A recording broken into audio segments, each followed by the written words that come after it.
to us, but we will just thank you. We'll just use some of these videos for like our social media or so. So your choice if you like. Obviously, this is a grassroots organization, and we will not be sharing or selling your data. So thanks for being here. And you will all be muted, but you can put your questions in the chat as we go along so that we can address them after we finish the chat with our guests. There will be a Q&A at the end. So don't worry, your questions are being saved. And if we will be putting in the chat a link to a sign up form. This way we can keep track of like how you'll be willing to help, or if there is anything that you'd like to learn more about us, or how you would like to get involved. And then there will also be a link to a strike card on the General Strike US website for you to sign in for when we get to that moment. And then just to give you a sense of what to expect, here's how the session will flow. So we will start with an introduction to the General Strike for Resignations campaign, followed by introductions to our wonderful guests, Chris Smalls, and the Senator, former Senator Nina Turner. And then we will discuss the failure of the two-party system and the urgent need for a labor party. And then from there, we will talk about why we need a general strike, the power of collective action, and key issues like the target boycott and the rollback of the EEI initiatives. And then finally, we will explore what winning looks like, why are we demanding resignations, and how we build lasting worker power. And then we will wrap up with the next steps and ways to get involved. So let's get started. I would like to introduce you all to Thomas Iacono, one of the founders of GS4R. Thomas, hi. Good evening or good morning, depends where you are. Thank you for joining us. Thank you, Meli, for the introduction. This is our fourth installation of General Strike for Resignations, where we meet to discuss, not just to share ideas and especially not to just point at the failures of the situation we're in, but to network and build towards a solution, an actual solution. Today we have two very interesting guests. We have Chris, who's our stalwart, and we have Senator Nina Turner. So I'm going to keep it as short and sweet so we can listen to what they have to say. One thing I'd really like to say, especially with what's going on every day, is an event that 10 years ago we wouldn't even believe is happening, and each and every day. And what I wanted to say is that this isn't new. This has happened before. What we are experiencing is a cycle. It's an cycle of empire collapse, where all the wealth and power gets concentrated at the top, and the system begins to topple. This has happened before. And this is why we learn fake history. We don't learn in history, real history, because if we did, we'd be able to spot the indicators and we would have been able to avoid getting here in the first place.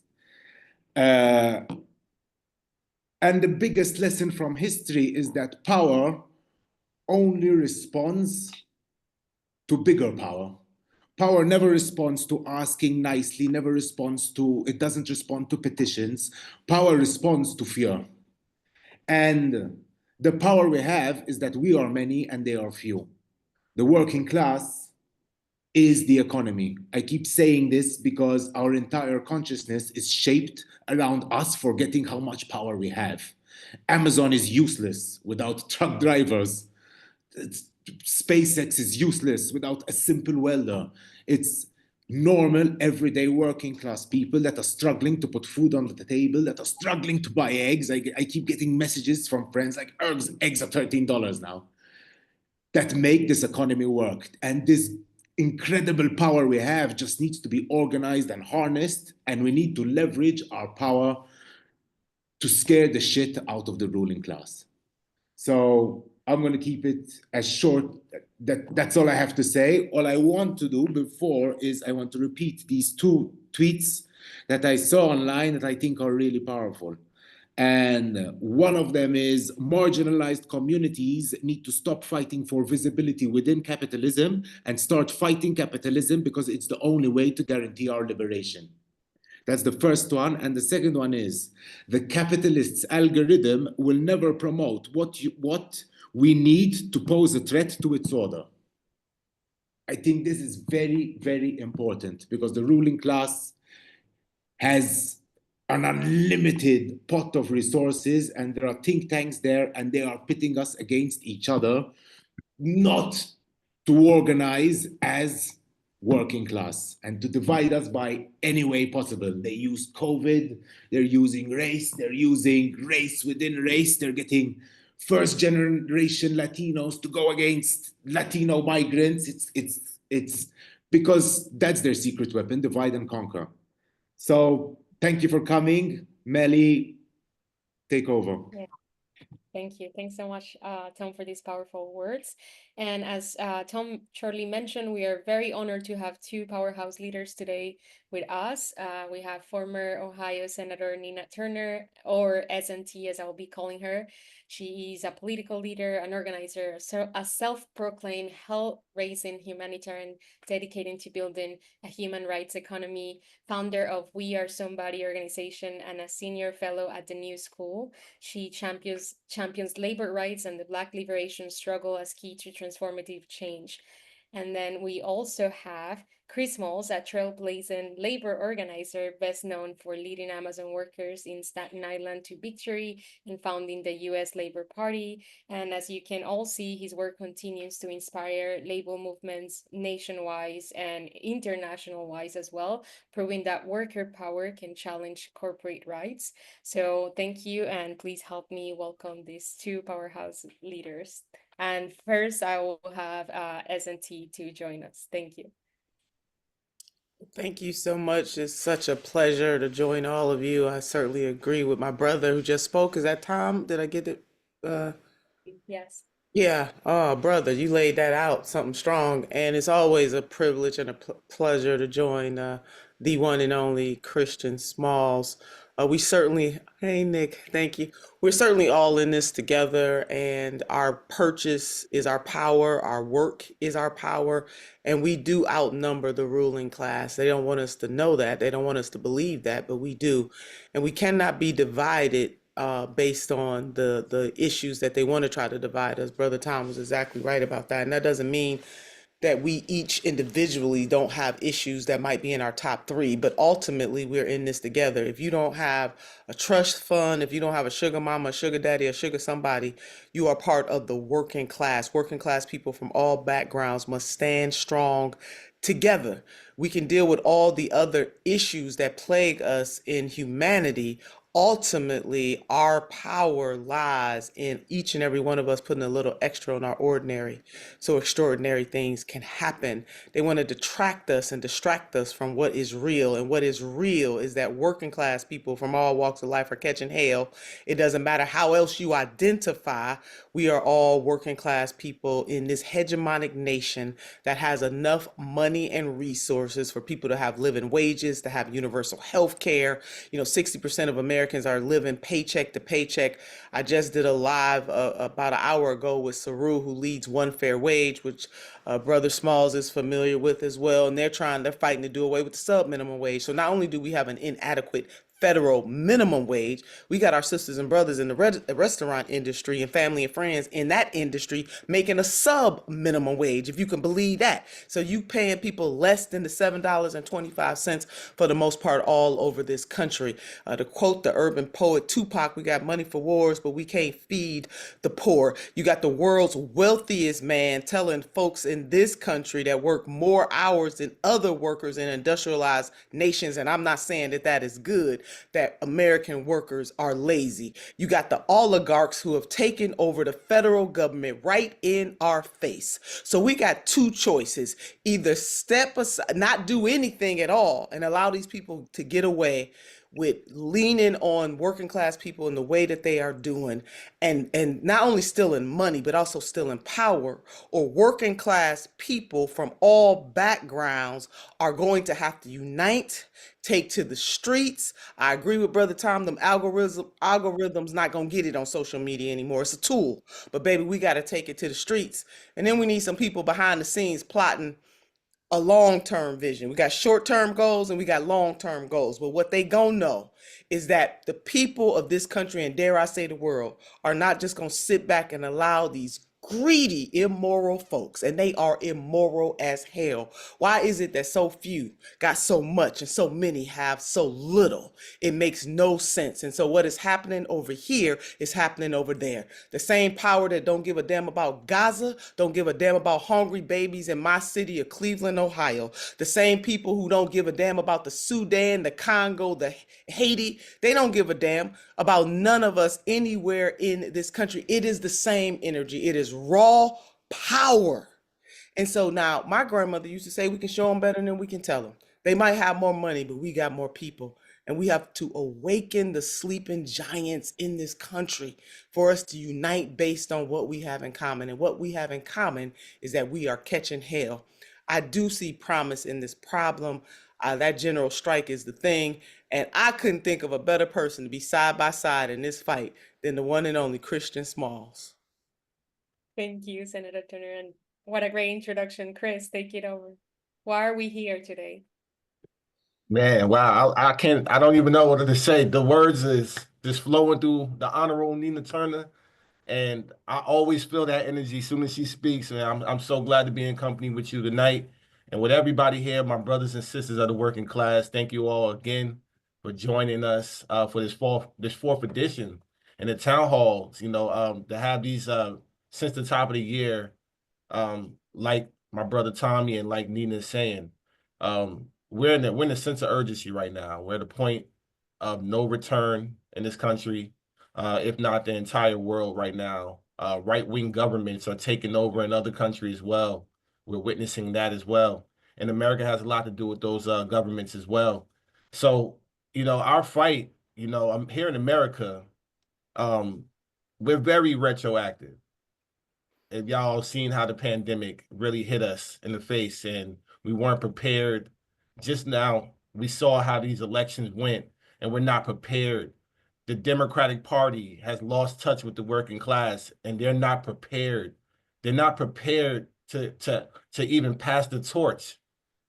They haven't built the foundations that we needed to put these safeguards in to stop these billionaires from coming in and running the presidency, the Senate, and the House. So for us, there is no cavalry coming. I started organizing 5 years ago when I was fired from Amazon. Just like many other people, I wasn't trying to become a leader in the movement. I wasn't trying to be an activist that was well known. I was just trying to do the right thing for my community, for the people to the left and the right of me, for the people that I work with 60 hours a week, the people that was going to work at the warehouse, 8,000 people commuting into JFK, Staten Island, trying to speak up for them was something that I felt as a supervisor was my responsibility. And one thing led for another. For those who don't know, the richest man in the world, Jeff Bezos, at the time, making $13 billion a day, $9 million an hour, almost $4,000 a second. He created a smear campaign on little old me, somebody who makes less than $30,000 a year. So imagine that.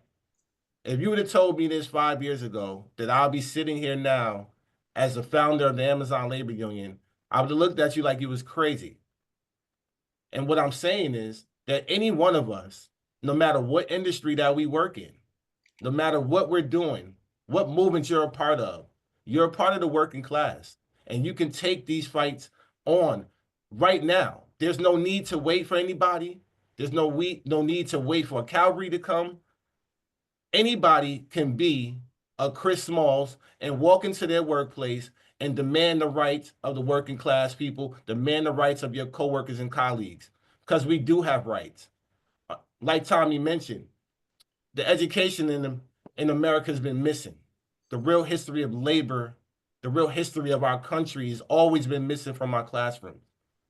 I'm fortunate enough now to walk into classrooms as little as elementary schools, middle schools. I've been to a lot of Ivy League schools, a lot of universities here in the country, here around the world.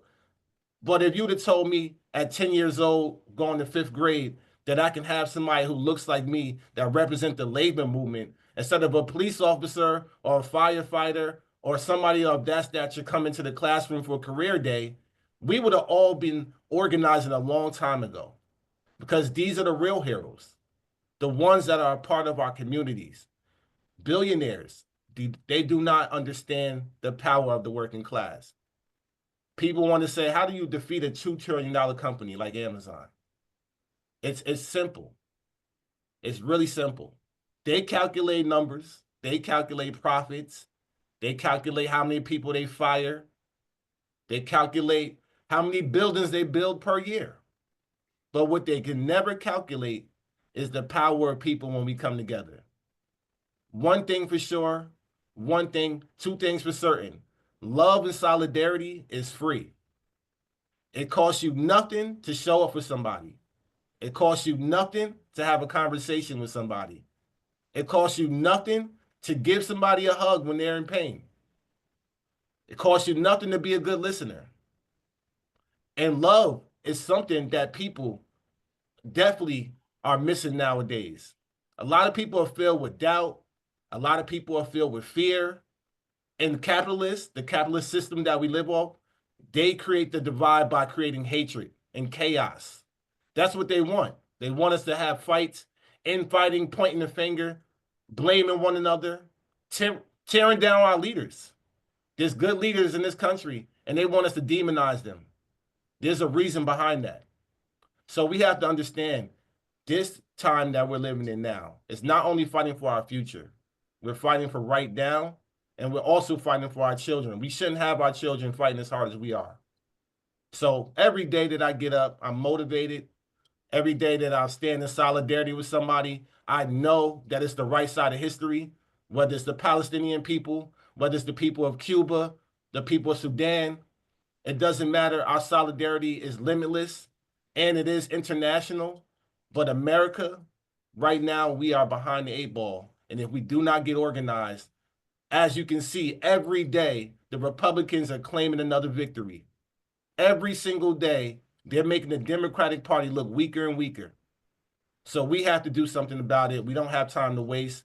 I'm looking forward to answering your questions and looking forward to this conversation tonight. Thank you all. Thank you. Thanks, Chris, for those very powerful words. And we definitely need more leaders like you to show up on career day. And as Senator Turner tell us today, they might have more money, but we have more people. So showing up today, it's a good step to begin here. And then we have another question that I want to ask Senator Turner. Can you please tell us in your own words the failure of the two-party system and the need for the Labor Party in the U.S.? Yeah, thank you for that, Melissa, and amen to everything that Christian said. It's the duopoly, it's the opposite side of the same coin. They both answer to their owner donors, and that is the corporate interests of these United States of America. It is not supposed to be this way. It doesn't have to be this way. Policy is not immutable, meaning that a policy set today can be changed tomorrow. We see what Trump 2.0 is doing, upending some of the things, some of the halfway good things that the Biden administration has done. They could have done more. Both the Democratic Party and the Republican Party are captured, period. So Chris's point about nobody's coming to save us but us, it doesn't make a whole lot of sense in my mind that you have over 300 million people relegated to 2 political parties. I want folks to understand those political parties are private corporations. They're private interests that are allowed to control our elections. That must stop. We should not worship at the feet of any party, be it Republican or Democrat. Worship God or a higher power if you believe in that and serve the people. That's how I roll. And as somebody who has run for office, served in office, certainly as a Democrat, I can tell you how disgusted I have been over my career, but especially in this moment. They are cowards. You got leaders standing up on the Democratic side of the ledger saying the Republicans got all the leverage. They can't do nothing. So if you have leaders that have power and money who's standing up there at the podium in a press conference saying they can't do anything, then what about Big Mama and Big Papa in hoods all over this country where they are misunderstood? They are cowards, just absolute cowards. I am old enough to remember that when the Democrats controlled the presidency, the House, and the Senate. See, when Democrats get in there, they talk about running by, they want to build bipartisanship, Christian. They want to be bipartisan. When Republicans win, they say we got a damn mandate and we just gonna plow through this piece and do whatever we want to do.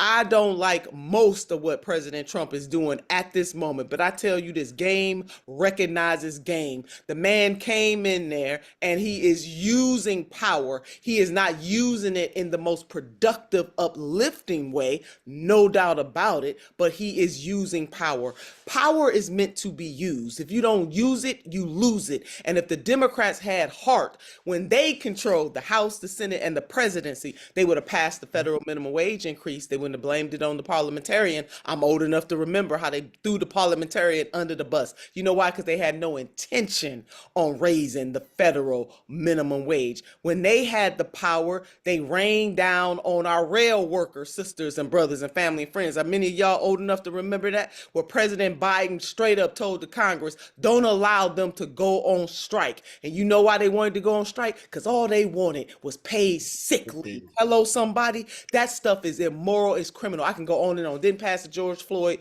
Policing and Justice Act. Didn't pass the John Lewis Voting and Justice Act.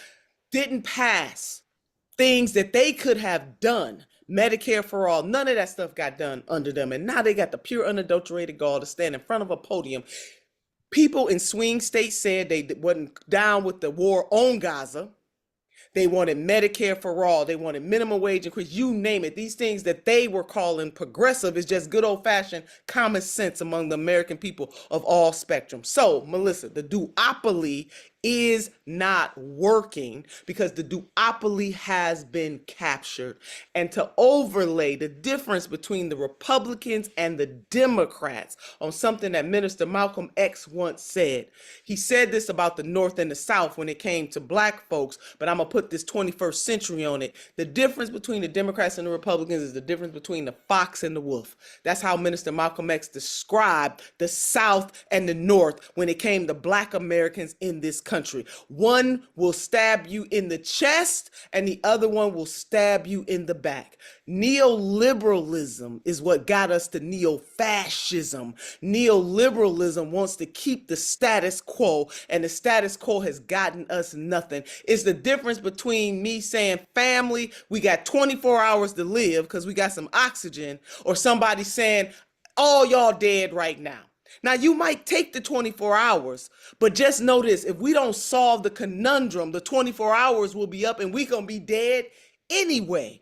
The neoliberals created a vacuum, and I'm talking about the spineless neoliberal Democrats that would not listen to working class people when they said, we are suffering, we can't pay our rent, we can't pay our mortgage, we can't pay our student debt, and damn it, we can't afford eggs. They said, what you talking about? The economy is doing good.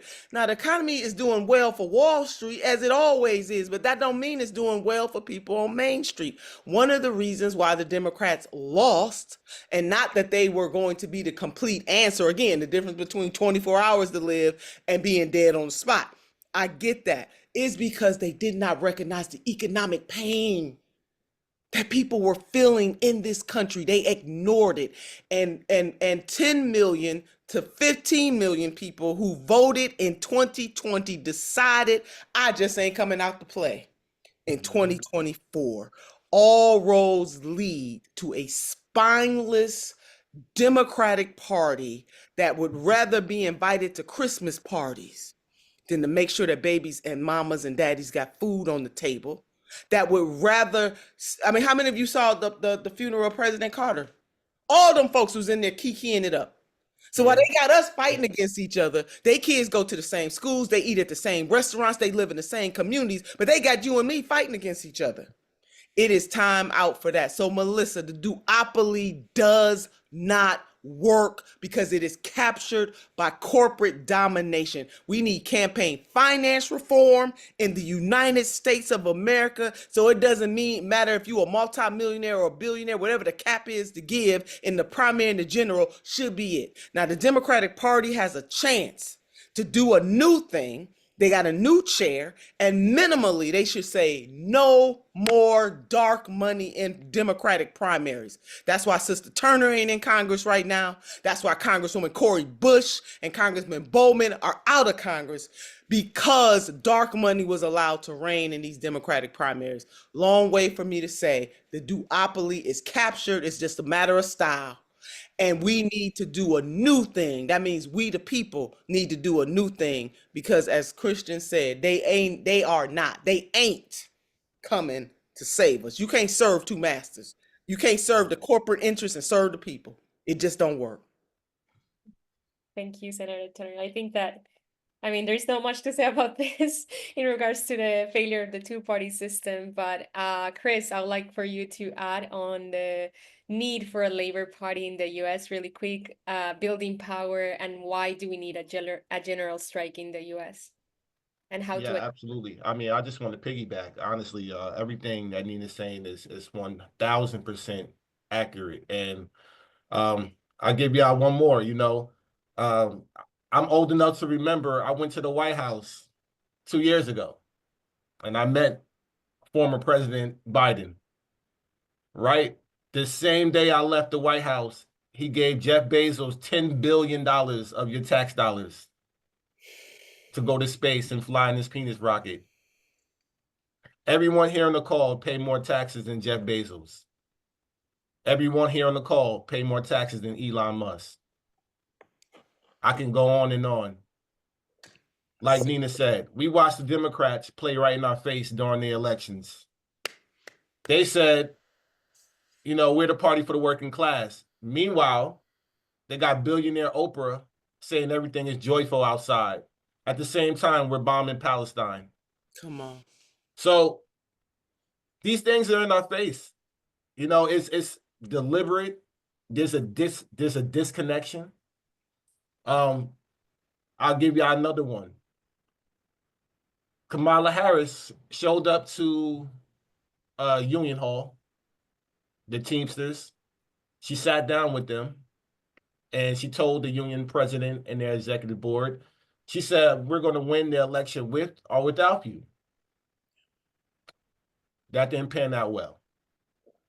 These type of leaders, unfortunately, they've been compromised for a very long time. But yes, I'm old enough to remember that the PRO Act wasn't passed. I'm old enough to remember that the NLRB, as we speak, is now gutted. Not only have they fired the director or the general counsel, Jennifer Abruzzo, who've done some progressive things, some of the most progressive remedies that we've seen in decades, helped our victory out a lot, tremendously at Amazon. Some of the legal battles that we won, they're now under threat. Trump has already annihilated the board, but now they're trying to do away with it forever. So imagine that. The only safeguard that we have for the working class to file any type of legal action on a federal level is going to be taken away. These things are not a premonition. These things are not a dream. These things are reality. This is what's going to happen. And as I mentioned, how this country is very retroactive, let me tell y'all, there's another threat that we haven't even talked about tonight, but I'm going to mention it right now. The threat of artificial intelligence. AI. AI is going to wipe out nearly 50% of American jobs in the next 5 years. So if we sit here and we don't have a safeguard, if we don't have a shield for the working class, if we don't have no regulations on the federal level, no policies, no committees. I'm telling you now, we are doomed. We have to be prepared. And once again, our ultimate weapon is withholding our labor. And now we're going to transition to why we're going to need a general strike in this country, because that's the only way, just like we saw what France did. They shut down the entire country over retirement. Yes. We can do the same here, but there's a way that we have to bring people into this movement first. There's a way that we have to educate people. These town halls that we're doing are just planting seeds, but soon, like Nina said, we're going to have to take it to the streets. We're going to have to mobilize city to city, state by state, because by 2028, we have to have another viable option. And we have to put pressure on these labor unions who continue to sell us out by riding the blue wave. They can no longer do that. And I'm talking to the AFL-CIO, who has 60 unions underneath their umbrella. I'm talking to the Teamsters, who didn't endorse any president, but they did donate to both sides. We can't allow that either. The same thing with the UAW. I don't give a damn there's nothing that you can agree about when it comes to tariffs. So all that bullshit they're tweeting about, we cannot allow that. Nothing that Trump is going to implement is going to benefit us. Nothing. So we can't be tricked by smoke and mirrors anymore. This time, 2028 will probably be the last time that we're going to have a democracy. Because if you're not familiar, Trump is trying to become the last president. And statistically, the Democratic Party right now is in shambles.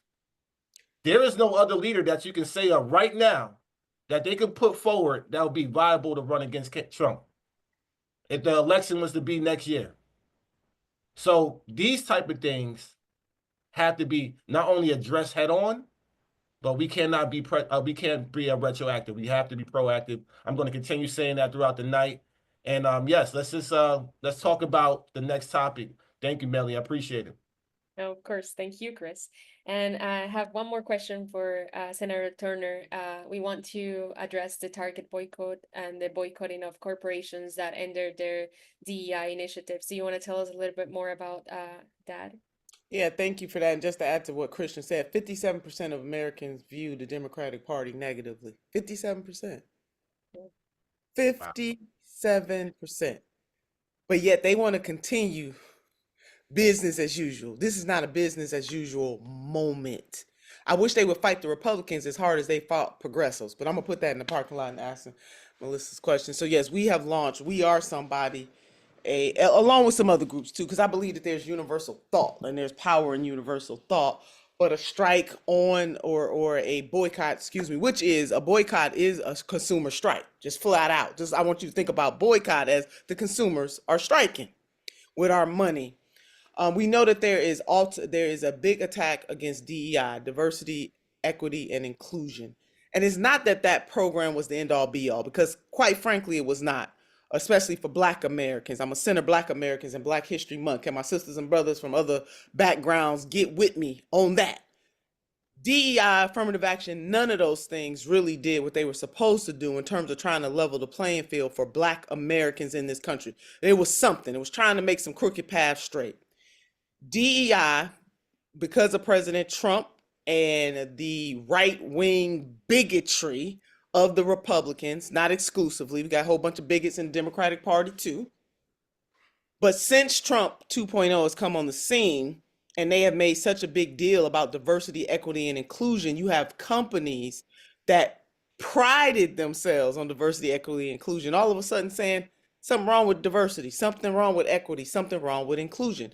The Target boycott in particular is because when George Floyd was murdered right before our faces, the president or the CEO of Target, and I want to quote him. I'm not even going to paraphrase him. Let me just go and quote the brother, real CEO Brian Cornell. He said that could have been one of my Target team members.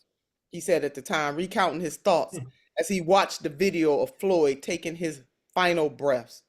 That is when Target, in particular, I know we got problems with McDonald's, Walmart, all of them. I got it. But as all of you know, you can't fight multi-front. We got to pick one of these folks and make an example of. And Target is the best one because Target dipped their toe in this so deeply.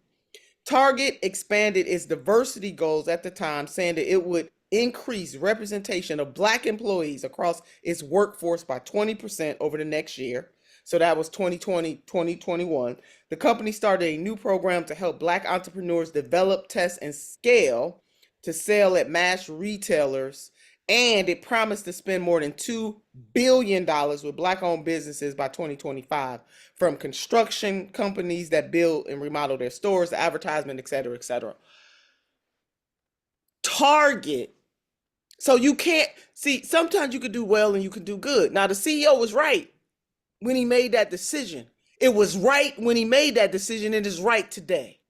Right don't change just because you got Trump 2.0 and his minions trying to do away with diversity, equity, inclusion. And the real killer is that in the upper echelons of these companies, ain't much changed. It's still mainly dominated by whites, mainly dominated by white males, and Black folks ain't nowhere up in there. And what I want my family on this call, on this Zoom, to understand is that the liberation of every marginalized community is tied to Black liberation. It is one and the same. You can't have liberation of other marginalized groups without looking to the descendants of enslaved people in these United States of America. And when we stand up for that, it's not to disavow or say that other groups are not suffering, but our liberation is intertwined. And when you look at any great political, social advancements that we have made in this country, it has come by way, you can trace it back to Black liberation from the beginning. Because you don't try to get liberated, you don't try to get more liberated than being liberated of your very physical body, your mind, your soul, and your spirit. There are movements all over the world that look to the Black liberation struggle, from abolition to this very moment. This man made a promise. So on February the 1, We Are Somebody launched, and we have partners now, Until Freedom, with Sister Tamika Mallory and other leaders. And people are just picking up on this all over the country. Target stock is down right now. We are asking people, we're not asking you to boycott each and every one of these companies. I wish we could do that all at once. We can't do it all at once. But I'm asking people not to go to Target. You got plenty of choices. I know the other choices might not be that good. We have more choices in the 21st century than our foremothers and forefathers had in the 20th or the 19th century. Could you just boycott Target? And what the ask is, and the ask may grow, is you restore your program. Don't bow to bigotry. It was good in 2020 and is good in 2025. Stop playing games, because they made a whole lot of money. Don't think they just did this out of goodness of their heart. They made a lot of money. Now, there are Black business owners in particular at Target. Some of them have come out. Author Frederick Joseph has come out and encouraging people, don't buy his books at Target. Go directly to their websites. And if you go to any of my social media, you will find a list. We created a list of all the Black-owned businesses at Target. If they have products that you want, go straight to them. You ain't even got to go through Target. I think 2025, We Are Somebody and other, 2025 has got to be the year boycotts, working our way up to the 2028. There's an African proverb that says one must never build their shield on the battlefield. It is shield building time. We can't be getting ready in 2028. We got to be training right now in 2025 so that we are ready in 2028. Since these corporations have bought off politicians, well, we are going to say to these corporations, you ain't getting our money. That is how we are going to build power. And then ultimately, we coming up in there and organize their workers. Christian Smalls, you hear me? I'm just feeling unionization of Target workers coming on. You know, diversity, equity, inclusion is a beautiful thing. It always is a beautiful thing to recognize wrong and try to make a crooked path straight. So since these corporations control politicians, what they don't control is our pocketbooks. So please join us in this. So February 1, we started this. Some other groups have joined on. You're going to see some faith-based leaders roll in to March, and things are going to be happening This is the beginning training point for us. This is so much bigger than DEI, but this is our entry point to awaken the sleeping giants. 2025 is the year of awakening. We just not gonna sit back and take this. We ain't got to buy from Target. You know, not that I'm here to shout out Costco, but Costco got a new contract with the Teamsters, baby. You know, and Costco said we ain't rolling back DEI. There a whole bunch of the NBA said they ain't rolling back. You know, there's a whole bunch of folks that ain't rolling it back. They didn't have to answer. Don't bow to bigotry. That's what these corporations need to understand. So please join us in boycotting Target. Don't buy their thing from Target as we continue to build this movement of boycotting these corporations that finance these politicians that then play in our face and lie to us in the United States of America. Thank you, Clark. Clark said, I will not buy Target. And baby, if you got a credit card, cut it up. Yeah. Thank you Sign me up. Sign me up. Thank you. I'm on board. Thank Sign you me up. so much. Thank you. Yeah, I see the folks putting it in the chat. Thank you, GS4R, for sharing Nina's social media. Everybody follow Nina on social media so that we can all get a part of this boycott. Nina, I spoke to you about this the other day, but Target, for those who don't know, Target was my first job. Yes. It was literally my first job at 16 years old. So this boycott is personal to me. And Amazon, Chris, like, yeah, let me tell y'all what happened real quick. So 16, I'm a minor. My first job, I'm a sophomore in high school. I was a cart attendant, the Hackensack Target, right up the street from my home. And yeah, my job was to collect the carts. Back in the day, they didn't have these cart machines that are automatic. We had to manually go and collect these carts. But as a minor, I'm supposed to have somebody over 18 was supposed to be working alongside me. This particular night, and it was a night, it was very late in the evening, probably about 8, 9 o'clock at night. I'm in the parking lot by myself. So long story short, I get hit by a car in the parking lot working at Target. Not only was I hit by the car, it was a hit and run. The couple got out, they saw me on the ground, they got back into their Mercedes and they drove off.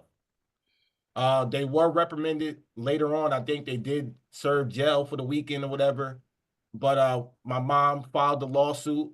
I had to file a lawsuit against Target, but I won that case. I won that case for workers' comp. I won that case against the couple that hit and run. And by my senior year, I had at least a decent amount of money to go to college with. But that's my story for Target. Yeah, the working conditions are still unsafe. Definitely need a union in that facility. Those warehouses that stock Targets, they definitely do exist. They work similar to Amazon. And just to piggyback off the Target boycott, I got a message from the workers that work for Amazon in Canada. If you haven't been paying attention, there was a warehouse that unionized, the first union to unionize last year in Canada and Quebec. Amazon decided just a few weeks ago to close that facility and all the surrounding facilities in Quebec after they unionized successfully. So the workers have reached out to me. The people of the community have reached out to me. I'll be up there next month to visit them in person, but they are starting a boycott campaign as well. So if you can follow the workers of Canada that are organizing the Amazon facility, they call for a boycott. They're asking for the community to support that. We've seen these boycotts in the past. Like Nina said, we can't take them all on at once, but divide, we can divide and conquer. We can definitely spread the word. And the revolution, I say this all the time, the revolution starts with ourselves. We got to have these conversations with ourselves first, our loved ones, our neighbors, our friends and family, because they're the ones that are being affected by these decisions, by these billionaires and corporations who set up shop in our communities and reap the benefits off of our labor. We are saying enough is enough. And yeah, shop elsewhere. I worked at both companies, Target, I worked at Walmart, I worked at Home Depot, I worked at Amazon. And I can tell you from being a worker, I've never shopped there. Never. I like the pleasure of getting up and going to my mom and pop stores. I like getting up on a Saturday on a day off, going to your local main streets, because I know we all can sit here and agree that our main streets in our own hometowns do not look the same anymore. The Thank you. bookstores are now closed. The stores that we grew up and loved, the Toys R Us, they're all gone. The stores that we loved and grew up on just 10, 15 years ago, they're gone because we're giving our money to the very few companies like Amazon, which call themselves the everything store. So enough with that. Let's put our money back into our communities. And once again, the revolution starts with yourself. It starts right now, today. You guys showed up here tonight for a reason, to get informed, to get involved, to get motivated, but you showed up. And that's the first step of solidarity right there. Thanks so much, Chris, again for your powerful words. And then we know we're running out of time and we want to get to some questions from the audience, but I just want to quickly ask Emily and Tom, what is the long-term goal for GS4 Art and some other anything that we're doing in the coming months? Emily, will you? Hey everyone, thank you so much for joining us this evening. Just really quickly, I'm going to run through this. We are putting together an in-person 10-city labor teach-in tour with Chris Smalls and many other guests. Hopefully Nina will join us in her hometown city. We need all of your help. We need everyone on this Zoom call to fill out our interest form, to get involved so we can have your contact information. We want to bring this tour to your city. We want to bring this tour to the 10 biggest labor cities in United States of America to talk about unionizing, to talk about getting together for this general strike, what it's going to take, and many, many other things. So that is our top priority right now, to put this labor teaching tour together in these coming months of March and April and May of 2025. Please fill out our form and keep joining our Zoom calls. After the labor teaching tour, we are trying to put together a large conference, bringing together all the people that are also going to be involved in the strike to put our demands on the table for what we're demanding from this national general strike before 2028 comes. Just like Nina said, we don't want to build our shield on the battlefield. We are doing this now. We are doing this year in 2025. We have just a couple years left before the bottom falls out, if we have that at all. So we need to be prepared. These are our two main next steps. And the third one is help us make the Labor Party a realization. This conference and this labor teaching tour is also going to help get people on the ground, off of Meta, off of all the social media, in person, on the ground for the US Labor Party as well. So it will help sign people up for the Labor Party, get people working on the Labor Party, get people organized locally in local chapters and regional chapters for the Labor Party. So we need to be doing all of this. We need to put this general strike in motion to be able to get the Labor Party to have a foothold in any type of conversation we're having with this two-party system right now. And Tom is going to give a few of the long-term goals, but those are our goals right now. So please fill out the form and get involved. Thank you, Emily. I just want to add that it's time to dream big. And the United States is just 4.2% of the world population, a minority. The United States is 248 years old. Iran and China are millennia, it cycles. And we need a Labour Party and the next step for that Labour Party, because you cannot have true liberation unless workers own the workplace and they vote for their boss. And every year they vote to see where the profits go, and everyone gets a check at the end of the month for the profits. And it may sound like a faraway dream, but this is how, and this is tough to say to Americans, because Americans and Europeans, we consume so much anti-China propaganda. The Chinese did it. Look at them. They're light years ahead of us. They wiped the floor with the West in AI. They wiped the floor in science. They lifted 800 million people out of poverty. Companies like Amazon, Meta, Google, Apple, they should belong to the people. The people created that wealth. Google is just us. So all the profits of Google should go back into us. All the workers should vote for their CEO. We need to dream big. We need to take back what's ours, because power lies in production, not in parliament. you know, and it's possible. We can do it. Other people have done it. It's the next step. A Labour Party that expropriates companies and says, this state, you are the workers, you can vote and organize the way you like, and profits go back into building schools, into building hospitals, into building roads and bridges, not into the pockets of a tiny minority. It's insane. That's how we win. Dream big. Thank you for your time. But we're going with some questions from the audience now. You want to go? Yes.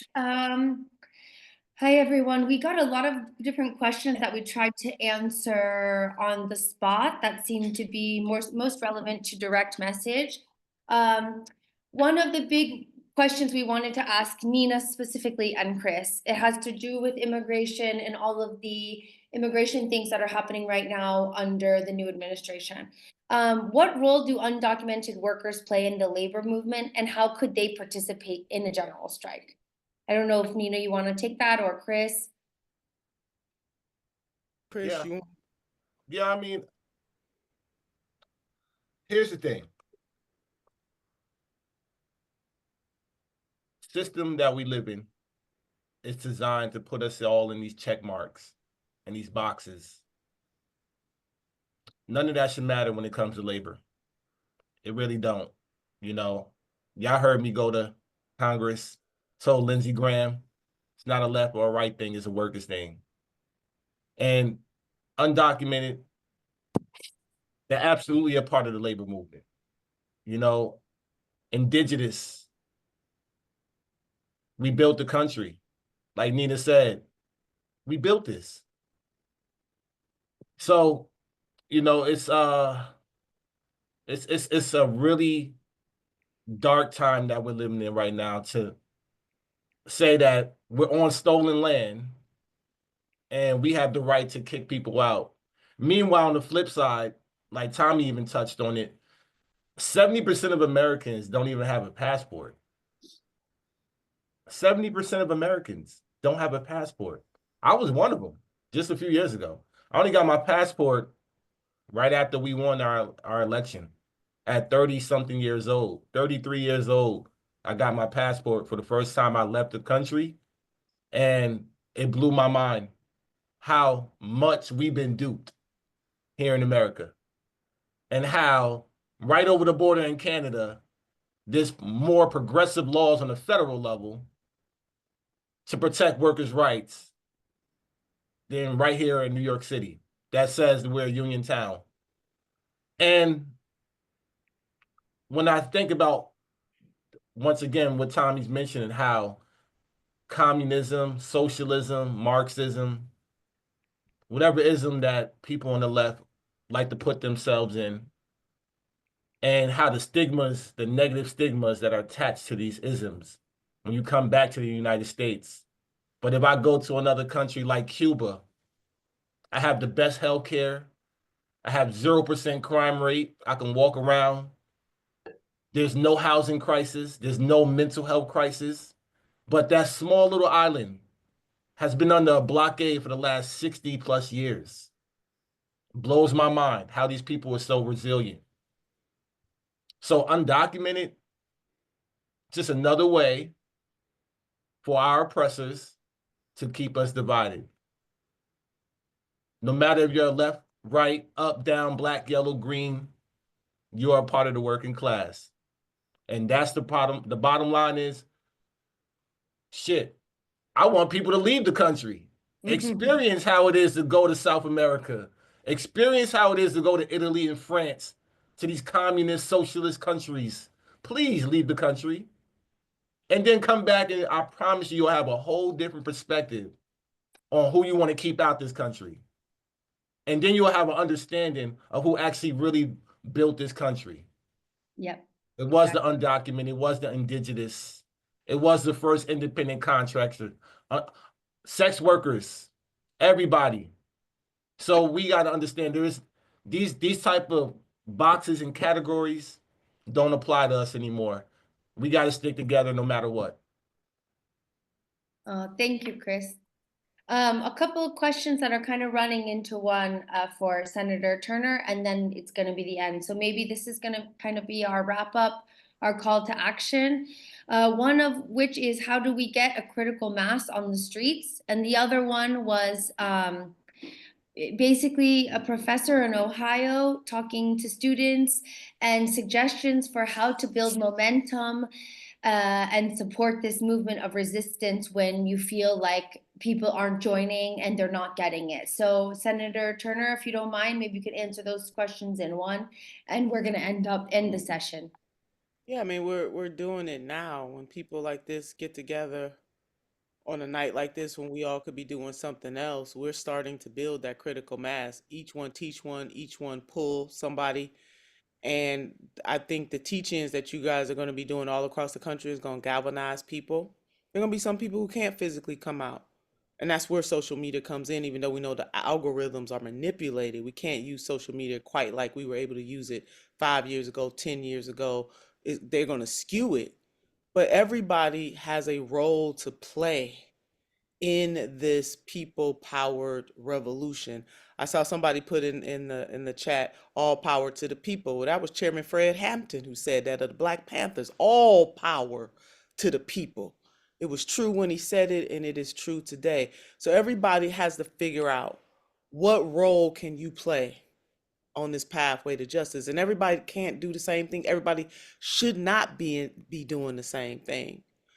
We are going to build that critical mass. Think back to the Black Lives Matter movement itself, where people from all walks of life came together and said, you know what, Black lives do matter too. We can do that same thing in mobilizing people all across this country to stand up for workers' rights, to stand up against the duopoly, and to come together. James Baldwin, one of the greatest novelists of the 20th century, I kind of feel this. He said, not everything that is faced can be changed, but nothing can be changed until it is faced.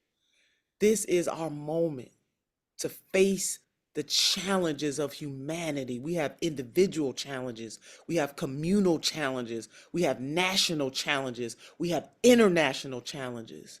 But if we have the courage to face those challenges, some of those things are going to change. And then my last point, when Dr. King said the arc of the moral universe is long, but it bends towards justice. And I think it was Senator Cory Booker, which he got this right, even though I'm a little disappointed in him right now, but I'm put that in the parking lot, when he said it has to be pushed. So yeah, the arc of the moral universe is long and it does bend towards justice, but people got to push that thing. Black folks in this country didn't get free because some do-gooders decided, oh, we need to, free enslaved Black folks. No, Black people took the arc of that moral universe and they pushed it, and they had some co-conspirators, some allies along the way, but they fought for their own freedom. Didn't nobody give it to them. The same with the suffragettes movement, the gay rights movement, any great movement in this country. People just didn't sit back and wait for people with fancy titles decide to get some morality or to decide to get a clue. The arc of the moral universe is long, but it got to be pushed. And this is our moment. We can wax poetic about how great our foreparents were, and there were some sellouts in every generation. Don't get me wrong, everybody wasn't great. But the people who were willing to put something on the line, they did that. Now, what will future generations say about us?